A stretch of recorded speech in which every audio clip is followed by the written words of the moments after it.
গরম থেকে বাঁচতে বাঘের জন্য ইলেকট্রিক পাখা, পশু পাখিদের জন্য এয়ার কুলার এবং এয়ার কন্ডিশনার ও শাওয়ারের ব্যবস্থা করা হয়েছে অসম স্টেট চিড়িয়াখানায়। অসমের তীব্র দাবদাহে মানুষ থেকে পশু সকলেরই জীবন দুর্বিষহ হয়ে উঠেছে। বাড়িতে থাকা তাপমাত্রায় পশু পাখিদের জন্য চিন্তিত অসম স্টেট চিড়িয়াখানা এবং বোটানিক্যাল গার্ডেন কর্তৃপক্ষ। চিড়িয়াখানার প্রধান রজনীকান্ত ডেকা জানিয়েছেন যে গরম থেকে বাঁচতে প্রাণী কল্যাণে বিভিন্ন ধরনের উপায় অবলম্বন করা হয়েছে। বাঘেদের জন্য একটি বড় বাথটাব বা স্নানের জায়গা বানানো হয়েছে। রাজ্য চিড়িয়াখানায় মোট 7টি বাঘ রয়েছে। প্রত্যেক বাঘের খাঁচার বাইরে একটি করে ইলেকট্রিক পাখার ব্যবস্থা করা হয়েছে।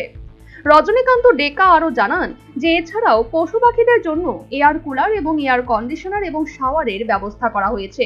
শুধু বাঘ নয়, ইলেকট্রিক ফ্যান, কুলার এবং উন্নত জলবিদ্যুতের সুবিধাও অন্যান্য পশুরাও পাচ্ছে।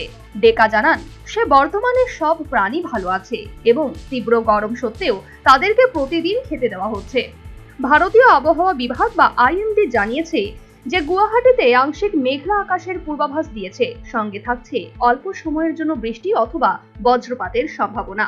Bureau report, news vanguard.